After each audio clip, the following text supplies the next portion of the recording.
un tramo de costa en el norte de Noruega donde las montañas simplemente dejan de fingir. No descienden suavemente hacia el mar. No dan paso a playas, ni a tierras bajas, ni a ninguna de las transiciones graduales que la mayoría de los paisajes ofrecen entre el terreno alto y el agua. Caen en picado, paredes verticales de roca que caen directamente al mar de Noruega, como si la propia isla se negara a inclinarse ante el océano que la presiona desde todas las direcciones. Y en los puertos escondidos entre esas paredes, en los pequeños grupos de edificios rojos y amarillos visibles desde el agua, la gente se despierta cada mañana y continúa con sus vidas. Este documental trata sobre esas personas, no sobre el paisaje, aunque el paisaje es extraordinario.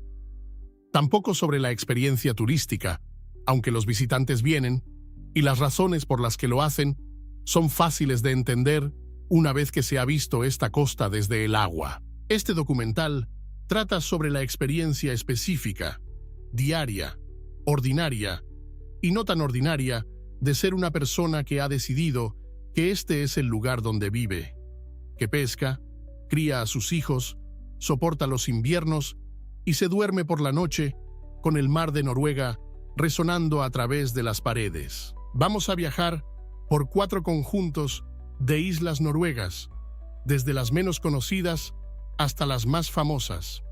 Desde Vesterålen, la vecina más tranquila por la que los turistas pasan de largo en su camino hacia otra parte, hasta Traena y Rost, 2 islas tan pequeñas y tan alejadas de la costa que entre ambas albergan a menos de 1000 residentes permanentes, en comunidades que han estado pescando en estas mismas aguas durante más de 8000 años. Hacia Svalbard, el archipiélago situado tan al norte que los osos que lo comparten con los humanos deben ser tomados en cuenta cada vez que una persona da un paso afuera. Y finalmente, hacia Lofoten, la que todo el mundo ha visto en fotografías, cuyos picos dentados, reflejados en las tranquilas aguas del puerto, son una de las imágenes más reproducidas en toda la fotografía de viajes, para preguntar cómo es realmente vivir dentro de esa postal. Las personas que viven en estas islas no eligieron la comodidad, no eligieron inviernos fáciles, infraestructura confiable, ni la proximidad a nada que la mayoría de la gente considere esencial.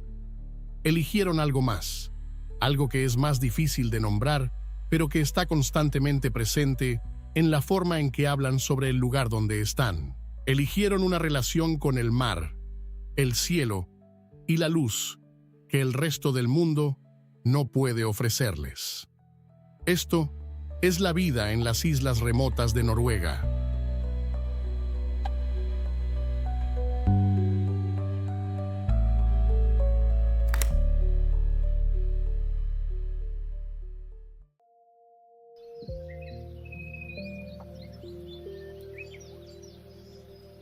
La mayoría de las personas que vienen a esta parte de Noruega han oído hablar de Lofoten.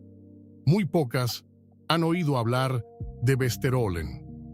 Se encuentran directamente una al lado de la otra, Lofoten al sur y Vesterålen justo al norte, conectadas por un transbordador, pero separadas por algo más que la geografía. Lofoten es afilada. Sus montañas son de ese tipo dramático, de las que aparecen en las fotografías y detienen una conversación. Vesterålen es más suave, picos más redondeados, valles más amplios, verde, allí donde Lofoten tiende hacia lo austero, el tipo de belleza que requiere que bajes el ritmo lo suficiente como para verla de verdad, lo cual es quizás la razón por la que ha permanecido en la era de Instagram y la fotografía de viajes viral, prácticamente descubierta por las multitudes que han inundado a su famosa vecina del sur. 30.000 personas viven en las 4 islas principales de Vesterålen y en aproximadamente 1.300 islas más pequeñas. La pesca ha sido la base de la vida aquí desde antes de la época vikinga. Las aguas al oeste de las islas se asientan sobre uno de los entornos marinos más extraordinarios del hemisferio norte, un lugar donde la plataforma continental termina abruptamente justo al lado de la costa, descendiendo hacia el océano profundo de forma tan rápida que los cachalotes pueden cazar calamares gigantes a profundidades de 1000 metros a la vista de la costa. El pueblo de Andenes, en el extremo norte de la isla de Andoya, es el más cercano a este cañón submarino. Es el único lugar de Noruega y uno de los pocos lugares del planeta donde los cachalotes se pueden observar con regularidad durante todo el año. No en un día de suerte, no en una temporada especialmente buena, todo el año, porque la fuente de alimento que los trae aquí no se desplaza. Para los habitantes de Andenes, esta proximidad ha formado parte de la vida cotidiana durante generaciones. La industria del avistamiento de ballenas que atiende a los turistas es reciente. El conocimiento de lo que vive en alta mar es antiguo. Los pescadores que faenan en estas aguas a primera hora de la mañana siempre han sabido que las ballenas estaban allí abajo, en algún lugar, cazando en la oscuridad, a profundidades que ninguna tecnología humana de ningún siglo anterior habría podido alcanzar. Hacia el interior desde Andenes, a través del característico turbal plano de Andoya, único en el norte de Noruega, donde la mayoría de los paisajes son o bien una montaña empinada o un valle estrecho, y no la llanura ancha cubierta de turba que se extiende aquí, se encuentra uno de los datos más extraños de la vida en Vesterålen, una instalación de lanzamiento de cohetes. Andoya Space ha estado lanzando cohetes de sondeo desde 1962. En 2025, albergó el primer intento de lanzamiento orbital privado de Europa.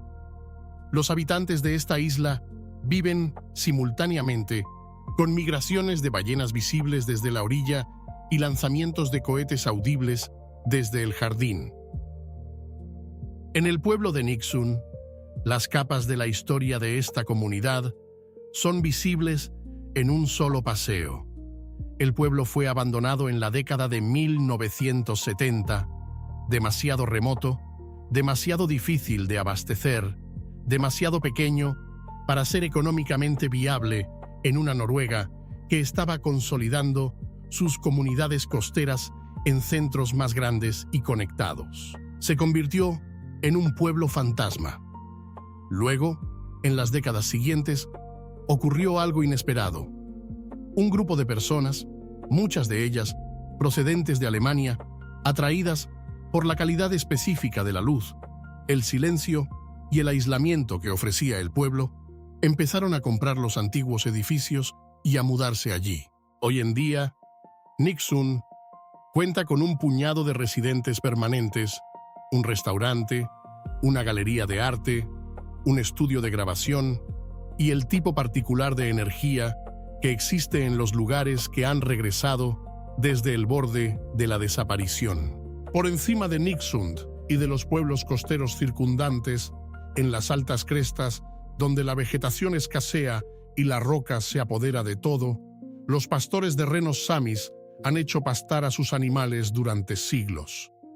Los renos se mueven según estaciones que no tienen nada que ver con el calendario de pesca ni con el calendario turístico que se desarrolla abajo. Simplemente están allí, como siempre han estado, formando parte de la estratificada presencia humana que Vesterålen soporta sin hacer un alboroto especial por ello. Vesterålen es la Noruega que Noruega se quedó en gran medida para sí misma. Es lo que era Lofoten antes de que las fotografías se volvieran virales. Viva, con la misma geología, la misma tradición pesquera y la misma luz del norte tan particular, pero sin las filas de espera.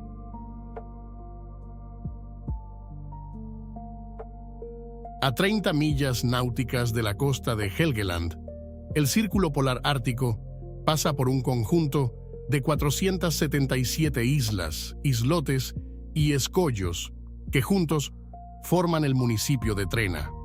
4 de esas islas están habitadas.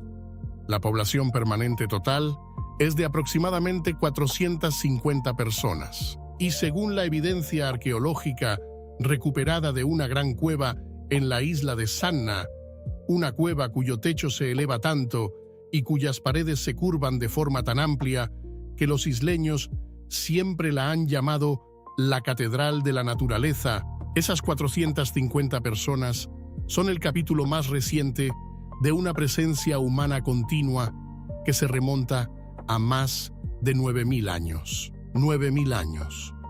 Las mismas islas, las mismas aguas, los mismos mares profundos y fríos que proveen los mismos peces que siempre han aportado la misma razón esencial para estar aquí. La isla principal, Ushuaia, es el tipo de lugar donde la densidad de la vida te sorprende. Casas muy juntas, barcos en el puerto, niños a la vista, la sensación de una comunidad que realmente está funcionando en lugar de simplemente persistir. Los habitantes de Trena son, según la opinión general, notablemente abiertos con los visitantes.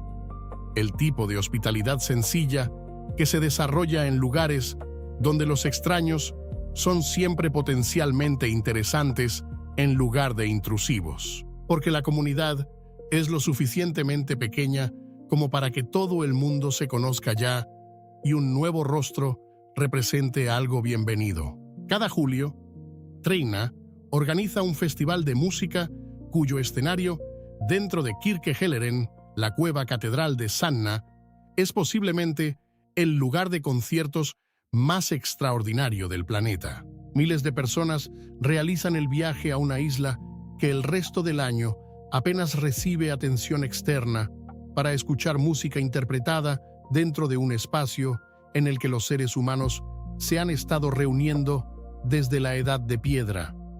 Luego, el festival termina, los barcos se van y Trena vuelve a ser ella misma.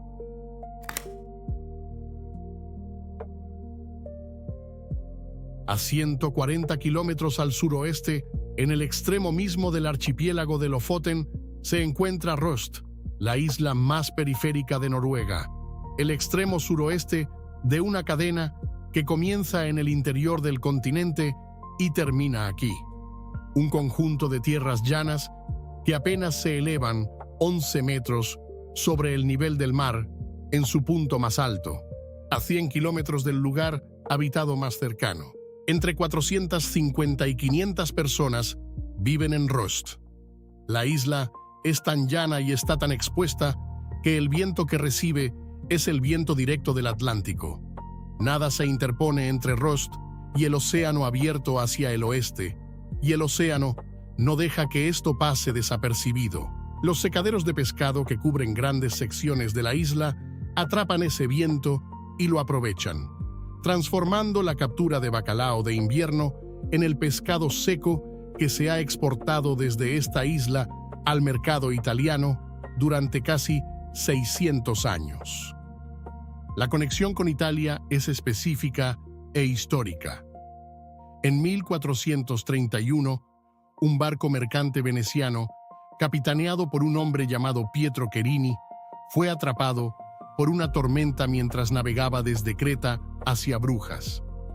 El barco naufragó en algún lugar del mar de Noruega. Los supervivientes flotaron a la deriva durante semanas en un bote salvavidas antes de llegar a la orilla en Røst, donde los isleños los encontraron y los mantuvieron con vida durante el invierno. Cherini regresó a Italia la primavera siguiente, llevando consigo un cargamento de bacalao seco que la gente de Røst le había regalado. Ese envío se considera el origen del comercio de bacalao italiano, el comienzo de una relación comercial y cultural entre esta diminuta isla noruega, azotada por el viento, y la gastronomía del norte de Italia, que ya ha durado casi 6 siglos. Hoy en día, Røst cuenta con un pequeño aeropuerto donde los turbohélices de Widerøe aterrizan diariamente, conectando la isla con Bodø y Leknes. Se puede caminar desde la terminal hasta el puerto en cuestión de minutos. Hay un transbordador que viene desde Bodø, transportando una mezcla de automóviles, carga y pasajeros a pie que constituyen el vínculo de la isla con la cadena de suministro del continente. Cuando llega la temporada del bacalao de invierno en enero, la población de Røst se multiplica por 3 o por 4.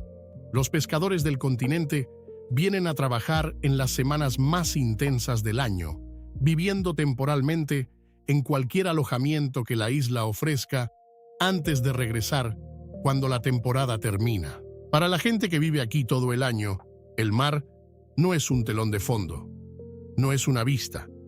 Es la base material completa de todo, de la economía, del calendario y del tipo particular de atención que las personas que viven muy cerca de algo poderoso desarrollan con el tiempo.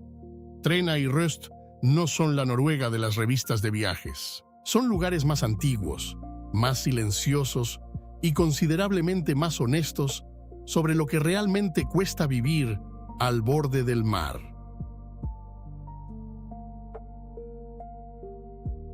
Justo ahora, en la isla de Spitsbergen, en el archipiélago de Svalbard, hay aproximadamente 3.000 osos polares y aproximadamente 2.750 personas. Los osos superan en número a los humanos. Esto no es una metáfora, y no es un detalle menor de la vida aquí que pueda dejarse de lado una vez que se conoce. Cada persona que sale de los límites de Longyearbyen, cada persona que camina por las montañas circundantes, cada persona que viaja a través de la meseta helada entre los asentamientos, cada persona que va a cualquier lugar que no sea el interior de un edificio o uno de los 50 kilómetros de carretera pavimentada del pueblo, lleva un arma de fuego, no como precaución, sino como un requisito. Svalbard se encuentra a 78 grados de latitud norte, 12 grados más al norte que el Círculo Polar Ártico, a mitad de camino entre la Noruega continental y el Polo Norte. El archipiélago pertenece a Noruega en virtud de un tratado de 1920 que contiene una disposición inusual. Los ciudadanos de cualquiera de las naciones firmantes del tratado pueden vivir y trabajar aquí sin necesidad de un visado o un permiso de residencia. El resultado es una comunidad de unas 40 nacionalidades que viven juntas en la ciudad más septentrional del mundo, gobernada por normas que no existen en ningún otro lugar de la Tierra y moldeada por condiciones que la mayoría de los seres humanos nunca experimentarán. Desde finales de octubre hasta finales de enero, el sol no sale. No se trata de un horario reducido, no es una breve aparición a mediodía, no sale. El cielo, en mitad del día, pasa por tonos azules, púrpuras y marinos profundos. Alcanza un tenue resplandor crepuscular hacia el mediodía si el tiempo lo permite, y luego vuelve a oscurecerse. Durante 113 días, los habitantes de Longyearbyen viven sin luz solar directa. Van a trabajar a oscuras, regresan a casa a oscuras, sus hijos van a la escuela a oscuras, y muchos de ellos, esta es la parte que sorprende a todos los extraños que lo escuchan, describen esta época como su estación favorita del año. El verano en Svalbard es total. El sol de medianoche gira continuamente sobre las cabezas durante meses. Llegan los turistas. Los equipos de investigación operan. El pueblo se llena de energía, actividad y un ajetreo social que resulta agotador a su manera. Cuando llega la estación oscura, los últimos visitantes se marchan y la población regresa a su núcleo invernal. Algo cambia. El ritmo disminuye.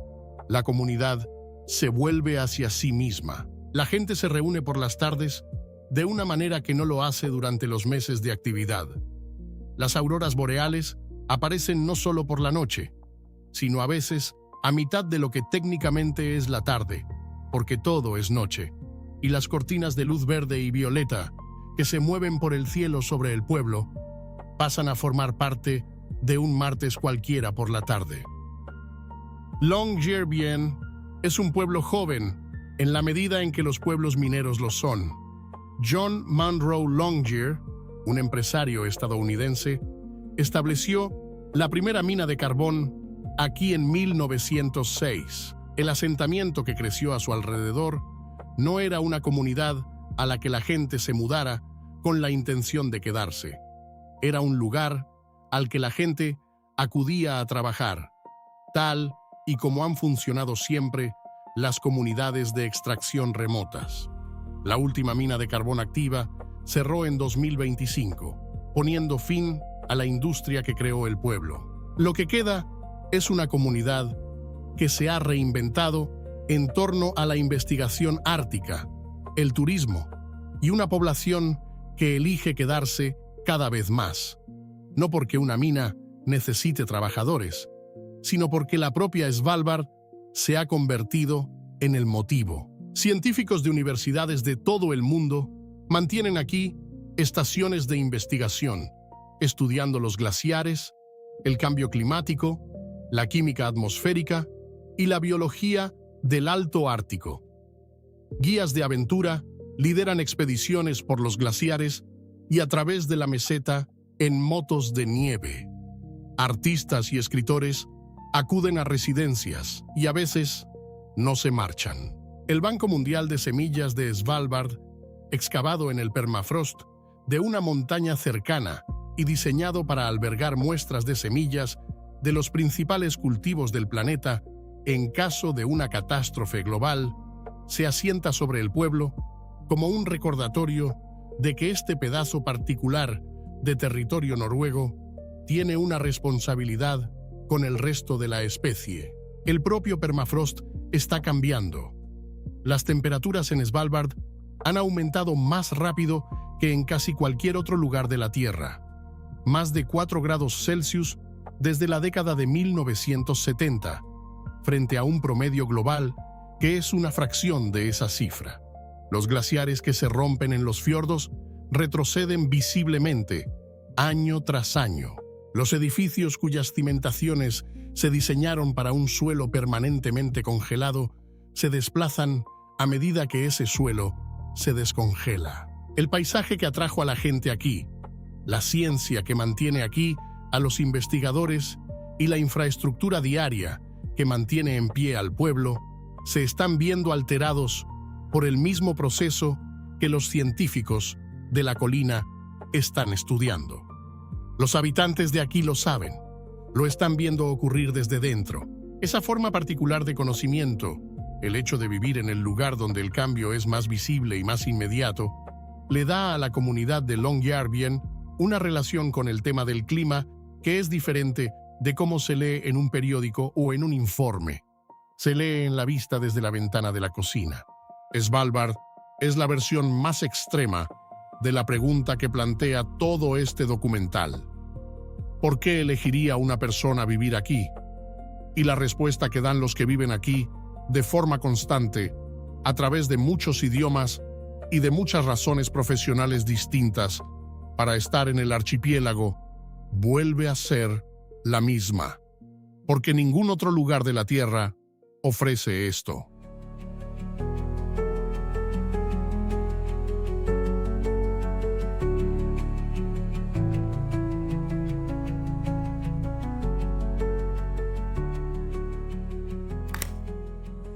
Todos han visto esto, los picos irregulares que se alzan directamente desde el agua, las cabañas rojas reflejadas en el puerto, la cualidad particular de la luz del norte que tiñe todo el paisaje de dorado durante una hora por la tarde y luego cae en un crepúsculo azul grisáceo que dura hasta la mañana. Estas imágenes han circulado por internet, aparecido en portadas de revistas, se han utilizado en anuncios de teléfonos inteligentes y han atraído a tantos fotógrafos con trípodes a los mismos lugares que las ubicaciones mismas se han convertido en hitos famosos de la fotografía en lugar de ser simplemente lugares. 24.000 personas viven en Lofoten. Viven junto a las fotografías en los pueblos y ciudades pequeñas reales de los que esas fotografías extraen su belleza, llevando vidas que existen al otro lado de la cámara de todo lo que muestran las imágenes. El Bacalao es donde comienza la realidad de Lofoten, porque es donde comenzó su historia.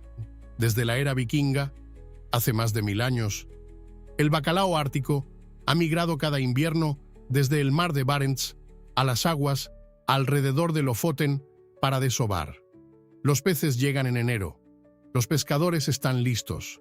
Durante 3 meses, de enero a abril, la pesquería de Lofoten es la pesquería de bacalao estacional más grande del mundo.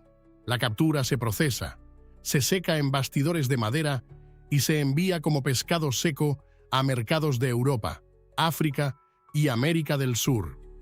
En Henningsberg, el pueblo pesquero más asociado con esta tradición, el lema no oficial se ha declarado claramente durante años. En el bacalao confiamos. El rorbu, la cabaña roja tradicional del pescador, no fue diseñado como alojamiento turístico. Fue diseñado para albergar a los pescadores de tierra firme que venían a Lofoten cada invierno para la temporada, que necesitaban un lugar donde dormir entre los días en el agua. El diseño era práctico, pequeño, cerca del puerto, construido sobre pilotes sobre el agua cuando era posible, para que un bote pudiera atarse directamente a la puerta. Muchos de los rorbuer que los turistas ahora alquilan y fotografían eran alojamientos de pescadores en funcionamiento hace poco tiempo. Algunos todavía se utilizan durante la temporada de pesca. La relación entre la comunidad pesquera y el turismo, que ahora llega junto con ella, no es sencilla. En pueblos como Reine y Hamnøy, que se han vuelto particularmente saturados de visitantes durante los meses pico de verano, los residentes locales han hablado abiertamente sobre la tensión entre los ingresos que trae el turismo y la presión que ejerce sobre la infraestructura, el paisaje y la experiencia diaria de vivir en un lugar que el mundo exterior trata principalmente como un telón de fondo. En Nusfjord, uno de los pueblos pesqueros más antiguos y mejor conservados de Lofoten, con su tienda general de 1907 aún en pie, sus rorbuer restaurados sin perder su carácter esencial, parece haberse encontrado un equilibrio diferente. El pueblo funciona como un museo viviente que todavía se siente habitado, donde el peso de lo que se hizo aquí a lo largo de los siglos está presente sin haber sido eliminado de la existencia. Y luego está la luz. En verano, el sol no se pone. Circula por el cielo en una espiral lenta, sumergiéndose hacia el horizonte alrededor de la medianoche, pero sin ocultarse nunca, por lo que toda la cadena de islas existe durante semanas en una tarde dorada continua que hace que dormir se sienta como una interrupción. La gente camina por la playa a las 2 de la mañana, porque la luz está ahí, y la playa está ahí, y las montañas reflejadas en el agua tranquila están ahí, y no hay una explicación razonable para no estar afuera cuando todo esto está disponible. En invierno sucede lo contrario, no la oscuridad total de Svalbard. El sol todavía sale en Lofoten, por breve que sea, sino una oscuridad lo suficientemente profunda y larga como para que las auroras boreales se conviertan en una compañera habitual de la vida diaria desde septiembre hasta la primavera. Aparecen sin previo aviso, un brillo verde sobre la montaña que se fortalece en cortinas, se transforma en bandas, se pliega, colapsa y se reconstruye en un despliegue que la gente que ha vivido aquí durante décadas todavía sale a observar cada vez. La gente de Lofoten es, en términos generales, personas que han heredado un lugar y han elegido quedarse en él, o personas que vinieron por el verano y descubrieron, para cuando llegó el otoño, que irse era menos posible de lo que habían planeado. Las islas parecen hacer esto. A las personas que son susceptibles a una combinación particular de paisaje, comunidad y luz que el resto de Noruega y el resto del mundo no ofrece de manera confiable. La postal es real. La vida dentro de la postal también es real. Y es más complicada, más estacional, más exigente físicamente y más silenciosamente extraordinaria de lo que cualquier imagen puede contener. Si te quedas en estas islas el tiempo suficiente, dejas de mirar las montañas y empiezas a mirar el cielo. Los paisajes son hermosos, pero los paisajes son fijos. La roca no cambia de una hora a la otra. La luz, sí. En el norte, debido al ángulo en el que el sol golpea la tierra, la luz nunca está simplemente sobre la cabeza.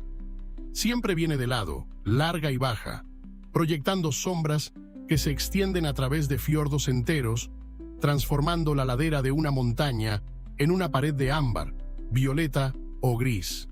Es una luz que se comporta menos como una condición física y más como un personaje de la historia, moviéndose entre las islas y cambiando el significado de todo lo que toca. Y eso, en última instancia, es lo que conecta a los ingenieros de cohetes en Andoya con los pescadores en Røst, a los científicos en Longyearbyen con las personas que viven dentro de la postal de Lofoten. Todos ellos son, de diferentes maneras, personas que han elegido vivir en un lugar donde los términos de la existencia están fijados por el mundo natural, de forma clara y sin concesiones. Han elegido vivir allí donde los inviernos son largos y el sol desaparece durante meses, no porque les desagrade la luz, sino porque comprenden que la luz solo se entiende verdaderamente una vez que has pasado 100 días esperando su regreso. Han elegido vivir allí donde el océano es ruidoso, porque un mundo silencioso les parece un mundo que ha sido silenciado, un mundo donde el volumen ha sido bajado hasta que la textura ha desaparecido. La vida en estas islas no es para todos. Requiere un tipo específico de quietud interna, la voluntad de ser pequeño en un paisaje que es muy grande y la aceptación de que hay días en los que el transbordador no vendrá, el avión no aterrizará y el clima decidirá exactamente qué vas a hacer con tu tarde. Pero para las personas que han tomado esta decisión, las que se despiertan cada mañana con el mar Ártico a la puerta de su casa, no hay otra forma de vivir, porque una vez que has visto el sol de medianoche convertir los picos de Lofoten en oro a las 2 de la mañana, o has observado las auroras boreales moverse sobre los valles helados de Svalbard, o has sentido el viento directo del Atlántico en los acantilados de Røst, el resto del mundo puede empezar a sentirse un poco demasiado lleno, un poco demasiado suave y un poco demasiado lejos del borde de las cosas. Este es el fin del mundo. Y para la gente que vive aquí, es exactamente el lugar al que pertenecen.